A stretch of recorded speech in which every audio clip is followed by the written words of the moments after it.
What's up, ballers? It's Bobby Buckets back with another episode of Clash Royale. Sorry, it's been so long since I've uploaded. I've been busy and doing a lot of things, but trying to get back to making YouTube videos.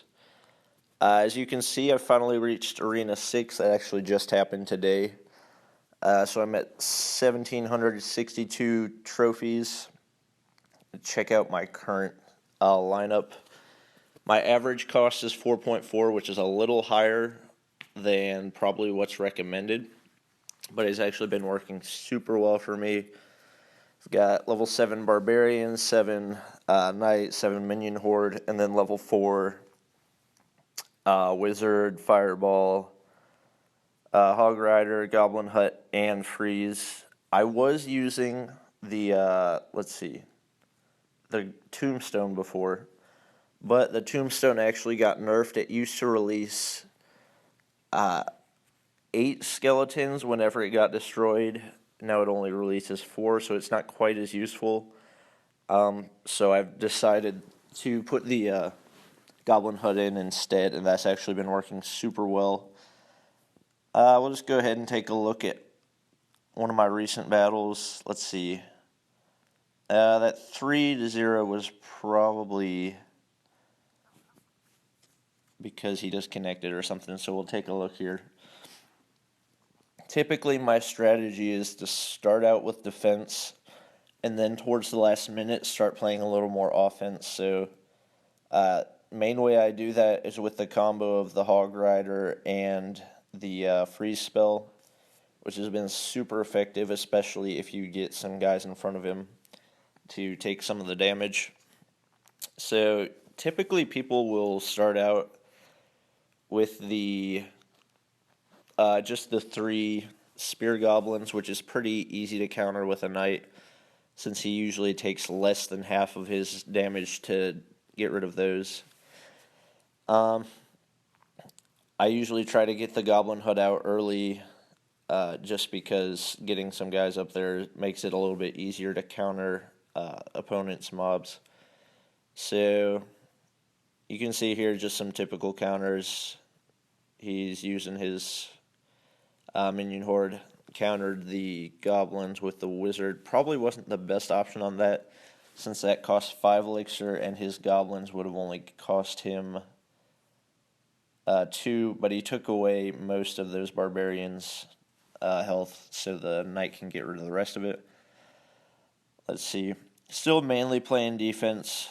Put down another Goblin Hut, which means he's going to use another Fireball to get rid of most of its health.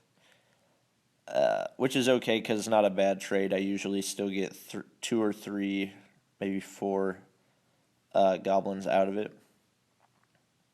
And the barbarians probably weren't the best option there, since the dragon can take them out pretty easily. But once I got them taken out, I would have had a lot better chance at destroying that first tower if he hadn't played that giant skeleton, because it basically destroyed 10 elixir worth of mobs. But this is about where I start playing offense, lay down the knight in front of the wizard so he can take some of the damage while the wizard gets rid of all of those. Use the fireball to get rid of the rest of them.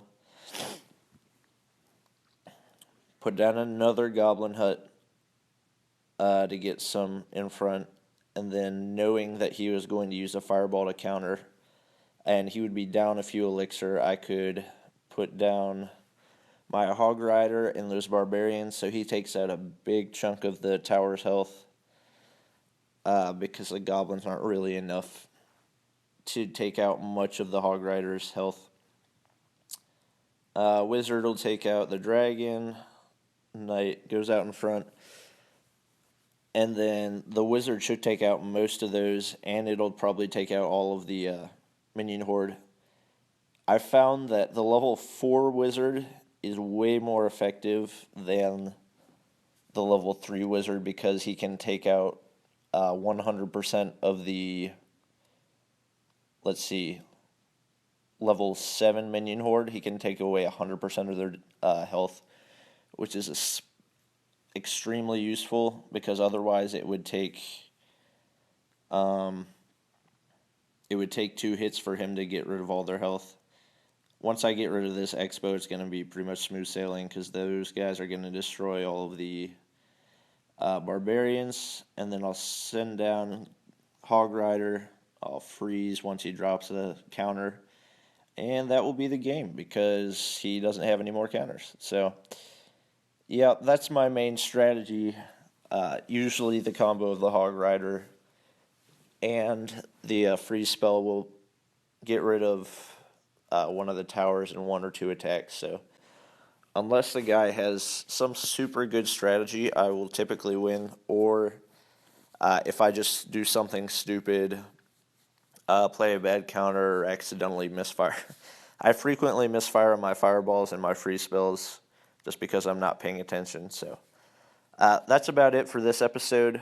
Let me know if you guys have any comments or questions, and I will see you guys next time.